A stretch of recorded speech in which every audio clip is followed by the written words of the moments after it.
اعوذ باللہ من الشیطان الرجیم بسم اللہ الرحمن الرحیم قل من کان عدوا لجبریل قل آپ فرما دیں جو کوئی بھی ہو عدوا دشمن لجبریل جبریل کا آپ فرما دیں کہ جو کوئی بھی ہو یا جو کوئی بھی ہے جبریل کا دشمن فإنہ نزلہ علی قلبک پس بے شک اس نے نازل کیا ہو اس کو یعنی قرآن کو علی قلبک آپ کے دل پر آپ فرما دیں کہ جو کوئی بھی جبریل کا دشمن ہے تو پس بے شک جبرائیل نے نازل کیا قرآن آپ کے دل پر باذن اللہ اللہ تعالیٰ کے حکم سے مصدقا لما بین یدیہ اس حال میں کہ تصدیق کرنے والا ہے یہ قرآن لما ان کتابوں کی بین یدیہ جو اس سے پہلے کی ہیں وہدن اور یہ کتاب ہدایت دینے والی ہے وہ بشرا اور خوشخبری ہے للمؤمنین مومنوں کے لیے آپ فرما دیں جو کوئی بھی جبریل کا دشمن ہے تو اس وجہ سے ہے یا اسے جاننا چاہیے کہ اس نے جبریل نے نازل کیا قرآن آپ کے قلب اقدس پر اللہ کے حکم سے جبریل کا اگر کوئی اس لیے دشمن ہے کہ وہ بنی اسرائیل سے اب وہی نازل نہیں کرتا اور وہی لے کر وہ حضور کے پاس آیا ہے تو اس نے اللہ کے حکم سے آپ کے دل پر قرآن نازل کیا ہے تو جب اللہ کے حکم سے اس نے قرآن نازل کیا ہے لے کر آیا ہے تو جو جبریل کا دشمن ہے تو وہ پھر وہ جبریل کی دشمنی کر رہا ہے تو جبریل کو کس نے بھیجا اللہ تعالیٰ نے تو وہ حقیقت میں اللہ کا دشمن ہے وہ اگلی آیت بتا رہی ہے تو جو کتاب نازل کی انہوں نے وہ پہلی کتابوں کی تصدیق کرنے والی ہے بین یدئی کا معنی ہم نے پڑھا تھا کیا مطلب ہے دو ہاتھ بین یدئی یدن ہاتھ کو کہتے ہیں اور یدئی نہیں دو ہاتھوں کے درمیان جو کچھ ہو تو اسے کیا بولتے ہیں سامنے یا آگے بولتے ہیں تو تصدیق کرنے والی ہیں ان کتابوں کی جو کہ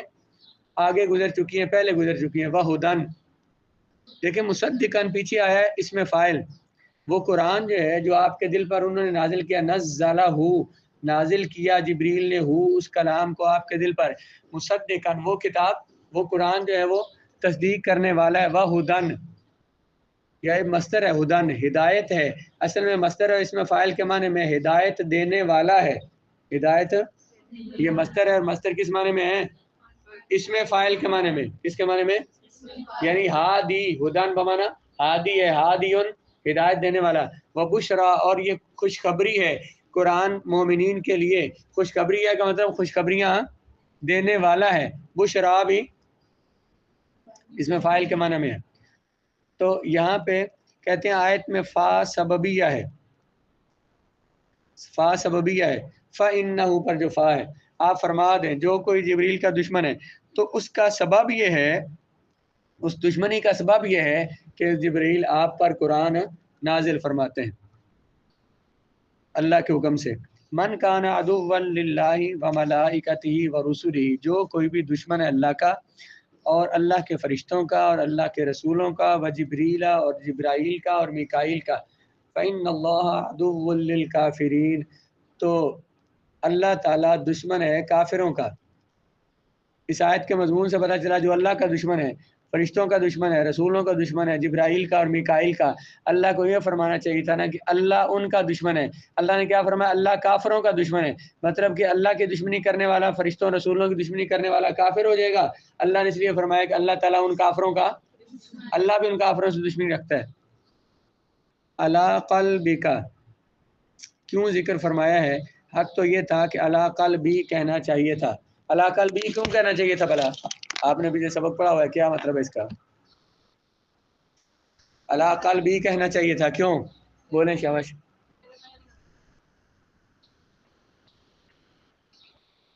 آپ فرمائیے کہ جبرائیل جو کوئی جبریل کا دشمن ہے تو اسے پتہ ہونا چاہیے کہ جبریل مجھ پر قرآن نازل کرتے ہیں حضور علیہ الصلوۃ والسلام کو اللہ نے حکم دیا کہ آپ فرمائیں کہ جو کوئی جبریل کا دشمن ہے تو وہ جبریل کا دشمن اس لیے فَإِنَّهُ نَزَّلَهُ عَلَىٰ قَلْبِكَ فرمایا تو فرمانا تو یہ چاہیے تھا نا کہ جو کوئی جبریل کا دشمن ہے تو وہ اس وجہ سے دشمن ہے کہ جبریل میرے دل پہ قرآن نازل کرتا ہے لیکن الفاظ کیا ہیں کہ جبریل آپ کے دل پر قرآن نازل کرتا ہے کیا فرمانا چاہیے تھا کہ نزلہ علی قلبی کہ جبریل میرے دل پر قرآن نازل کرتا ہے لیکن کیا فرمایا علی قلبک تو اس کا جواب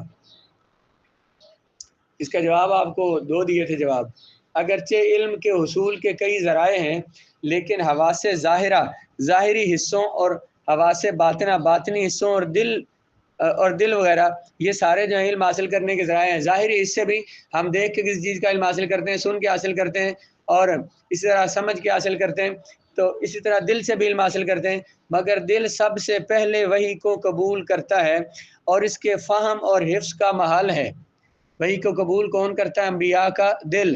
اور وحی کے یاد کرنے کی جگہ, وحی کے محفوظ کی جگہ بھی ان کا, محفوظ کرنے کی جگہ بھی ان کا قلب اور دل ہے, اس لیے اس کو ذکر فرمایا. یعنی یہاں پہ دو سوال ہو گئے. یہ سوال ذکر نہیں کیا, یہ کیوں فرمایا کہ علی قلبک کا آپ کے دل پہ نازل کیا, تو دل پہ نازل کرنے کا کیوں فرمایا؟ کیونکہ قرآن محفوظ ہوتا ہے کہاں؟ دل میں. علم محفوظ کہاں پہ ہوتا ہے؟ دل میں, اس لیے علی قلبک فرمایا. اور علی قلبی, اور پھر دوسرا سوال یہ کہ علی قلبک, کاف حضور کو مخاطب کر کے قلبک کے لفظ بولیں, قلبی کو نہیں فرمایا. اس کا جواب پہلے آپ کو سمجھایا تھا. کیسے سمجھایا تھا, کسی کو یاد ہے؟ ایک بندے نے کہا جاء زید, ہم نے اس بات کو آگے بیان کرنا ہے تو میں کہتا ہوں کہ قال جاء زید, قال جاء زید, اس نے کہا کہ زید آیا. اب قال فعل ہے, اس کے اندر ہوا ضمیر فاعل ہے, اور یہ جو اگر اس نے جو کہا ہے وہ کیا بنتا ہے؟ مفعول. مفعول ویسے تو مفرد ہوتا ہے, لیکن یہاں پہ جاء زید, یہ جو پورا جملہ ہے, اس پورے جملہ جو جیسے اس نے بولا تھا ویسے پورے جملے کو ہم نے اس کا مفعول بھی کہہ سکتے ہیں, اس کا مقولہ بھی کہہ سکتے ہیں. ہم نے کہا اس کو اسی طرح اس کلام کو بیان کیا, اس کو کہتے ہیں اس جملے کا اعراب حکائی ہے. جیسے کسی نے بولا تھا ویسے ہی ہم نے اس کو ذکر کیا, اور اس کا اعراب حکائی مطلب اس میں تبدیلی نہیں کی, اس کو جملے کے طور پر ہم نے اس کو اعراب دیا ہے. ایسے ہی یہاں پہ کہتے ہیں کہ ایک بندے نے کلام کیا ہے تو جس انداز میں اس نے کلام کیا ہے وہی بولنا. جیسے وہ اس بندے نے کہا کہ میں نے سبق پڑھا, کسی نے کہا کہ میں نے سبق پڑھا. اب اس کی بات میں انہی لفظوں میں بیان کروں تو میں کیا کہوں گا کہ اس نے کہا تھا کہ میں نے سبق پڑھا. اور اگر اس کی بات میں اپنے لفظوں میں بیان کروں تو میں کہوں گا اس نے کہا تھا کہ اس نے سبق پڑھا. اب یہ جو پہلا کلام ہے انہی لفظوں میں بیان کرنا, اس کو انگلش میں ڈائریکٹ کہتے ہیں اور عربی میں اس کو حکایت کہتے ہیں, انہی لفظوں میں بیان کرنا. تو جب اللہ تعالیٰ نے فرمایا کہ محبوب آپ فرما دیں کہ جبریل کے یہ اس وجہ سے دشمن ہیں کہ جبریل آپ کے دل پہ نازل فرماتا ہے, تو رسول اللہ علیہ والسلام نے وہ انہی الفاظ کی حکایت فرمائی ہے. رسول اللہ نے جو فرمانا تھا, جو آگے فرمانا تھا, انہی الفاظ کی حکایت فرمائی گئی ہے.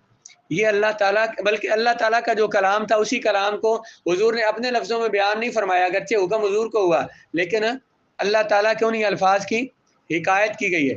اللہ تعالیٰ کے کلام کی حکایت کے طور پر ذکر کیا گیا ہے. گویا اللہ تعالیٰ نے ارشاد فرمایا کہ آپ وہی کہیں جس کا میں متکلم ہوں, جو میں کہہ رہا ہوں نا آپ وہی الفاظ فرمائیں کہ جبریل کے تم اس لیے دشمن ہو کہ نزلہ علی قلبک, کہ وہ آپ کے دل پر قرآن نازل فرماتا ہے. یہ مصدقاً ہدن اور بشرا اپنے متعلقات سے مل کر نازلہ کے مفعول سے حال ہیں. نزلہ کے مفعول سے حال ہے. نزلہ فإنه نزلہ, بے شک اس نے, نزلہ فعل ہے, اس میں ہوا ضمیر فاعل ہے, ہوا ضمیر فاعل کی طرف ضمیر لوٹ رہی ہے, نزلہ کی ضمیر کی طرف لوٹ رہی ہے جی. نزلہ اس نے نازل کیا, کس نے نازل کیا؟ ہوا ضمیر جبرائیل کی طرف لوٹ رہی ہے, ہو مفعول ہے, یہ کی طرف لوٹ رہی ہے. اس کو اس نے نازل کیا, اس کو کس کو؟ قرآن کو. اس نے نازل کیا قرآن کو اس حال میں کہ وہ قرآن تصدیق کرنے والا ہے, اس حال میں کہ ہدن وہ قرآن ہدایت دینے والا ہے, اس حال میں کہ بشرا وہ قرآن. کیا فرما رہے ہیں کہ یہ جو مصدقاً اور ہدن اور بشرا, یہ ہو ضمیر سے نزلہ ہو کی ہو ضمیر جو کہ مفعول ہے, اس سے یہ کیا بن رہے ہیں؟ تینوں حال بن رہے ہیں. وہ ذوالحال, وہ ہو ضمیر ذوالحال ہے, اور یہ تینوں حال ہیں. ذوالحال اور حال مل کر یہ اس نزلہ کا مفعول بنیں گے. سمجھ آئی بات؟ کیا کہا بلا؟ مصدقاً ہدن اور بشرا, یہ تینوں جو ہیں یہ نزلہ کی جو ہو ضمیر ہے اس سے حال بن رہے ہیں. اب یہاں پہ ایک سوال ہے, مصدقاً جو ہے, مصدقاً یہ حال ہے, مصدقاً کون سا صیغہ ہے؟ بولے نا جلدی بولے. مصدقاً پر وزن صیغہ فاعل مذکر اس میں فاعل یہ حال بن رہا ہے. جو حال ہوتا ہے نا یہ صیغہ مشتقی ہوتا ہے, اس میں صفت ہوتا ہے. صیغہ مشتقی کسے کہتے ہیں؟ اسماء مشتقہ, اس میں فاعل اس میں مفعول صفت مشبہ وغیرہ ہوتا ہے. ہدن جو ہے یہ تو مصدر ہے, بشرا جو ہے یہ مصدر بھی ہے اور مصدر کا اسم بھی ہے. یہ تو حال نہیں بن سکتے. سوال کیا ہے کہ حال کیا ہوتا ہے؟ صیغہ صفت ہوتا ہے, اس میں مشتق اسے کہتے ہیں. صیغہ صفت ہوتا ہے یا اس میں مشتق ہوتا ہے یا صیغہ مشتقی کہتے ہیں. صیغہ مشتقی ہوتا ہے. یہاں پر مصدقاً جو حال ہے یہ تو اس میں فاعل ہے, یہ تو اس میں مشتق ہے, لیکن بشرا اور ہدا یہ اس میں مشتق نہیں ہے, تو یہ کیسے حال بن سکتے ہیں؟ اس کا جواب میں نے آپ کو پہلے دے دیا. کیا بولا جی؟ ہدن اور بشرا یہ مصدر ہے اور مصدر اس میں فاعل کے معنی میں ہے, اس لیے یہ حال بن سکتے ہیں. ہدن بمانا ہادین, ہدن کا معنی کیا ہے؟ ہدن مصدر ہے, کس کا اس میں فاعل کیا بنتا ہے؟ ہادی, کہ ہادین ہدایت دینے والے ہیں. بشرا تو یہ اس میں فاعل کے معنی میں کیا ہوگا؟ مبشرن, نبی کیا ہے؟ بشارت دینے والے. جی مصدقاً ہدن اور بشرا اپنے متعلقات سے مل کر, یہ جو جار مجرور ان کے ساتھ ہیں, مصدقاً لما بین یدی, یہ جو جار مجرور ہے یہ مصدقاً کے متعلق ہوگا. للمؤمنین جار مجرور بشرا کے متعلق ہوگا. یہ اپنے متعلقات سے مل کر یہ حال بن رہے ہیں. فإنه نزلہ, یہ جواب شرط کی جگہ ذکر کیا گیا ہے. یہ جواب شرط کی جگہ ذکر کیا گیا ہے. جواب شرط کیا تھی؟ من کان عدوا لجبریل, جو کوئی بھی جبریل کا دشمن ہے. اس میں جواب جزا کیا ہونی چاہیے تھی؟ جو کوئی, یہ شرط ہے, اس کا جواب یہ ہونا چاہیے تھا جو کوئی جبریل کا دشمن ہے. اللہ تعالیٰ فرماتا میں اس کا دشمن ہوں, وہ آگے اس کی جزا آ رہی ہے کہ اللہ تعالیٰ کافروں کا دشمن ہے. جو کوئی بھی جبریل کا دشمن ہے تو اللہ اس کافروں کا دشمن ہے, یا اللہ تعالیٰ فرماتا ہے کہ میں اس کا دشمن ہوں. تو اس جواب شرط جو تھا اس کی جگہ پہ کیا ہے؟ فَإِنَّهُ نَزَّلَهُ عَلَى قَلْبِكَ, یہ جواب شرط کی جگہ ذکر کیا گیا ہے, کیونکہ جبرائیل امین کے ساتھ دشمنی کا سبب اور وجہ ان کی کیا تھی کہ آپ قرآن اور وحی نازل کرتے رہے. کس پر؟ پہلے انبیاء پر, اب کس پر نازل کرنے لگے تھے؟ رسول اللہ صلی اللہ علیہ وآلہ وسلم پر. اصل عبارت یوں تھی کہ جس نے جبرائیل امین کے ساتھ دشمنی کی اس نے اپنی گردن سے انصاف کا توق نکال دیا. اس نے یعنی انصاف کی بات, سچی بات نہیں کی, صحیح بات نہیں کی. یا اس نے یا یہ شرط ہونی چاہیے تھی جو جبریل کے ساتھ دشمنی کرے تو وہ انصاف نہیں کر رہا, یا پھر جزا یہ ہونی چاہیے تھی جو جبریل کے ساتھ دشمنی کرے تو اس نے کیا کیا؟ کفر کیا.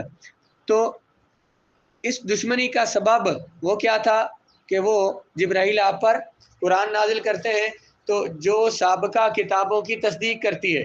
جبریل آپ پر وہ کتاب نازل کرتے ہیں جو سابقہ کتابوں کی. بعض کے نزدیک یہاں جواب شرط محذوف ہے. بعض علماء نے تو یہ کہا نا کہ فَإِنَّهُ نَزَّلَهُ عَلَى قَلْبِكَ, یہ جواب شرط کی جگہ پر آیا ہے. اور بعض نے کہا کہ جواب شرط یہاں پر معذوف ہے. وہ کیا تھا؟ من کان عدوا لجبریل فلیست فلیمت غیظا, جو جبریل کا دشمن ہے تو وہ غصے میں مر جائے. یا اس کی جگہ یہ تھی من کان عدوا لجبریل, جو جبریل کا دشمن ہے فهو عدو لی, تو وہ یا بھائی جو جبریل کا دشمن ہے انا عدو لہ, میں اس کا دشمن ہوں. ان آیات میں اللہ تعالیٰ نے یہود کی جبرائیل امین کے ساتھ دشمنی کا سبب بیان فرمایا ہے کہ وہ جبرائیل امین کو اپنا دشمن اس لیے تصور کرتے ہیں کہ وہ اللہ تعالیٰ کے حکم سے قرآن پاک رسول اللہ علیہ السلام کے قلب اطہر پر القاء کرتا ہے. القاء ڈال دینا, نازل کرنا. حالانکہ قرآن وہ ہے جو ان کتابوں کی تصدیق کرنے والا ہے جو اس سے پہلے اتری, اور مومنوں کے لیے سراپا ہدایت ہیں, اور مومنوں کو خوشخبری ہدایت ہے قرآن, اور خوشخبری دینے والا ہے. یہ جو فرمایا کہ آپ کے قلب اطہر پر قرآن کو القاء کرتے ہیں. القاء کا لفظ اس لیے بھی بولا جاتا ہے ادب کے لیے کہ رسول اللہ علیہ والسلام کو جب جبرائیل قرآن سناتے تھے, یہ نہیں کہ رسول اللہ علیہ والسلام کو اسے یاد کرنا پڑتا تھا. شروع میں حضور علیہ والسلام اسے بار بار دہراتے تاکہ یاد رہے. اللہ رب العزت نے فرمایا کہ محبوب آپ لا تحرک به لسانک لتعجل به, آپ اپنی زبان کو مسلسل حرکت نہ دیتے رہیں تاکہ آپ جلدی قرآن کو پڑھیں. آپ کو اس کی فکر کی ضرورت نہیں ہے کہ قرآن بھول جائے گا آپ کو. ان علینا جمعہ و قرآنہ، ہمارے ذمے ہے کہ ہم آپ جمعہ قرآن کو آپ کے دل میں جمع کرنا، و قرآن اور آپ کو پڑھانا آپ کے ذمے ہے. اور آگے فرمایا سنقرئک فلا تنسا، ہم ایسا آپ کو پڑھائیں گے کہ آپ کبھی بھولیں گے نہیں. تو اس لیے پھر حضور علیہ الصلوۃ والسلام کو قرآن پڑھنا نہیں پڑتا تھا، وہ آپ کے کل اس لیے مانا لفظ بولتے ہیں القاء کر دیا انہوں نے آپ کے دل پہ کہ آپ کو یہ نہیں کہ وہ آپ کو یاد کروائیں تو آپ حضور اسے یاد کریں، ایسا نہیں ہے، دل پہ القاء فرماتے تھے. ان آیات کے نزول کے متعلق دو قسم کی روایات بیان کی گئی ہیں. عبداللہ بن سوریہ یہودی حضور علیہ السلام کی بارگاہ میں حاضر ہوا اور اس نے رسول اکرم صلی اللہ علیہ وسلم سے ایسے سوالات کیے جن کا جواب اس کے خیال کے مطابق نبی کے علاوہ کوئی نہیں دے سکتا تھا. نبی مکرم صلی اللہ علیہ وسلم نے اس کے تمام سوالات کے جواب ارشاد فرما دیے. اس کا نام کیا تھا یہودی کا؟ یہ ان کا عالم تھا تورات کا.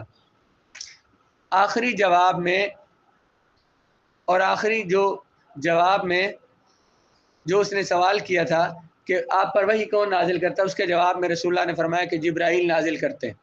تو بھڑک اٹھا اور کہنے لگا کہ وہ تو ہمارا دشمن ہے اور ہمیشہ ہم پر اللہ کا غضب اور عذاب ہی لاتا رہا ہے. بنی اسرائیل پر غالباً 9 طرح کا عذاب آیا قرآن مجید میں جو ذکر کیا گیا، تو وہ عذاب جبرائیل لے کے آتے تھے. اور ان کی شدید ترین دشمنی ہمارے ساتھ یہ تھی کہ وہ ہمارے نبی پر یہ نازل ہوا کہ بخت نصر بیت المقدس کو برباد کرے گا اور ہیکل سلیمانی اٹھا کر لے جائے گا. بہت تلاش کے بعد ہمارے ایک آدمی نے اس کو بخت نصر کو بابل کے دروازے پر پکڑ لیا اور اسے قتل کرنا چاہا تو جبریل سامنے آگے اور کہنے لگے کہ اگر اللہ تعالیٰ نے اسے تمہاری ہلاکت کے لیے مقرر فرمایا ہے تو تم اسے قتل نہیں کر سکتے. اللہ نے اس بادشاہ کو ان پر مسلط کیا بخت نصر کو کہ یہ ان کو قتل کرے گا. تو یہودیوں کو پتہ چل گیا تو اسے قتل کرنے کے لیے آئے تو جناب جبرائیل نے اس کو بچا لیا کہ اس نے تمہیں قتل کرنا ہے. لہٰذا اس نے وہ آدمی چھڑوا دیا اور اس نے جو سوالات اس نے وہ آدمی چھڑوا دیا. تو یہ کہتے ہیں کہ جس بخت نصر نے ہمیں قتل کیا تھا تو جبریل نے اس کو ہم سے بچا لیا، چھڑوا لیا، تو اس لیے ہم جبریل کے دشمن ہیں. عبداللہ بن سوریہ نے اور بھی حضور سے سوال کیے. ایک یہ تھا کہ آپ کی دین کیسی ہوتی ہے، یعقوب علیہ السلام نے کون سی چیزوں کے استعمال ترک کر دیا تھا، کیا بچہ مرد سے ہوتا ہے یا عورت سے ہوتا ہے، کون سا فرشتہ آپ پر وہی نازل کرتا ہے. اس طرح کے اس نے سوال کیا آپ سے. حضرت عمر رضی اللہ تعالیٰ عنہ ایک دفعہ یہودیوں کی درسگاہ میں تشریف لے گئے، ان کے ساتھ آپ کا مکالمہ ہوا، گفتگو ہوئی.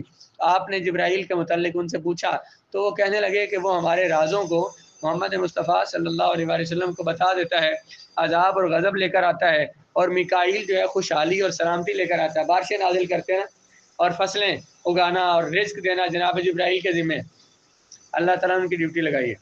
آپ نے فرمایا کہ ان کا اللہ کی بارگاہ میں کیا مرتبہ ہے، تو وہ کہنے لگے جبرائیل اللہ تعالیٰ کی دائیں جانب اور میکائیل بائیں جانب بیٹھتا ہے. حضرت عمر نے پوچھا یہودیوں سے، اور ان کے درمیان عداوت اور دشمنی ہے جبرائیل اور میکائیل میں. آپ نے فرمایا کہ اگر ایسا ہے جیسے تم کہتے ہو تو ان کے درمیان تو دشمنی ہو نہیں سکتی. اگر تم یہ کہہ رہے ہو کہ ایک اللہ کے دائیں جانب اور ایک بائیں جانب ہے، اگرچہ بات ان کی غلط تھی، اللہ تعالیٰ کے لیے نہیں کہہ سکتے کہ جب جبرائیل اللہ کے دائیں جانب ہے تو پھر اللہ ان کے بائیں جانب ہے. اللہ تعالیٰ کسی ایک سمت میں نہیں، اللہ تعالیٰ ہر طرف ہے. بلکہ تم تو گدھوں سے بھی زیادہ ناشکرے ہو، جو ان میں سے کسی ایک کا دشمن ہے تو وہ اللہ کا دشمن ہے. یعنی کہ اللہ تعالیٰ کے ساتھ جب ہوتے ہیں جو ان کا دشمن ہے تو وہ اللہ کا دشمن ہے.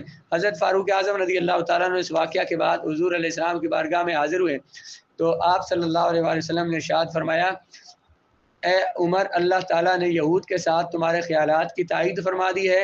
اور یہ آیت پڑھ کر حضور نے سنائی جو یہ نازل ہوئی کہ جبریل کے جو دشمن ہیں تو وہ جو جبریل کے اللہ کے دشمن ہے تو اللہ تعالیٰ بھی ان کا دشمن ہے.